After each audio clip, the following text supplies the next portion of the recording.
अच्छा अम्मा, आप रोज़ाना कितने की कैरियाँ बेचती हैं? 5 किलो बेचती हैं। तो कितने की बिकती है 5 किलो कैरियाँ? 200 रुपए की।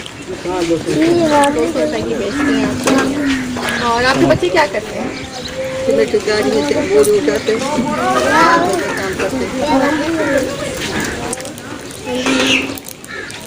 मैं इस वक्त मंगू पीर का एक इलाका है, शायद ये मकरानी पाड़ा, उस इलाके में हूँ। ये एक अम्मा है, मेरी माँ के उम्र की हैं ये इस वक्त ये देखें कैरियाँ ये बेच रही हैं। और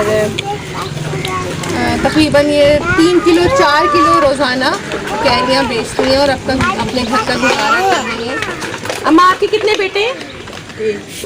बेटा बैठ से ना। 3 बेटे हैं आपके और तीनों बेटों की शादियाँ हुई हैं? बेटे आपके साथ रहते हैं?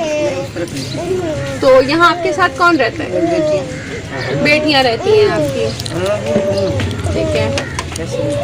ये इस वक्त मैं मंगो पीर में बोरिंग के हवाले से यहाँ पर आई और माशाल्लाह से अल्हम्दुलिल्लाह यहाँ पे 6ठी बोरिंग हमारी स्टार्ट हो गई है।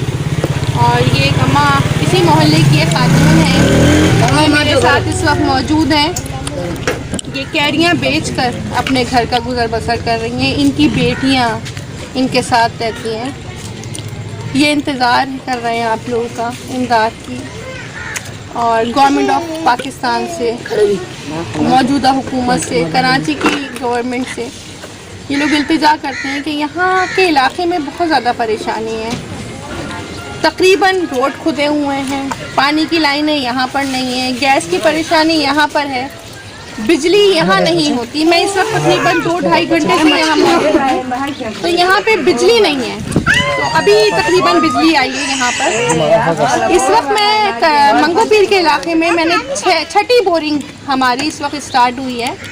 और अल्हम्दुलिल्लाह इस वक्त इस मोहल्ले के जो एरिया के लोग हैं, इनको पानी जो इस वक्त ज़िंदगी की एक ज़रूरत है, तो अल्लाह का शुक्र है कि इनको मिल रहा है। ये लोग आपके इमदाद के मुंतज़िर हैं, तो प्लीज़ मेरी रिक्वेस्ट है कि बहुत सारे कच्चों के इलाके हैं, बहुत सारे गोट हैं, बल्दिया के गोट हैं, मलीर के गोट हैं, मंगो पीर के कुछ इलाके हैं जहाँ पे खाने पीने की, राशन की, चप्पलों की, कपड़ों की, दवाइयों की बहुत अशद ज़रूरत है। तो प्लीज़ आइए। ये हमारी माँ इस वक्त यहाँ पे मौजूद हैं जो अपना गुजारा कैरियाँ बेचकर, अपने ही घर की कैरियाँ बेच के ही गुजारा कर रही हैं और अपने घर में अपने बच्चों का पेट पाल रही हैं। तो प्लीज़ आइए और इनकी मदद कीजिए।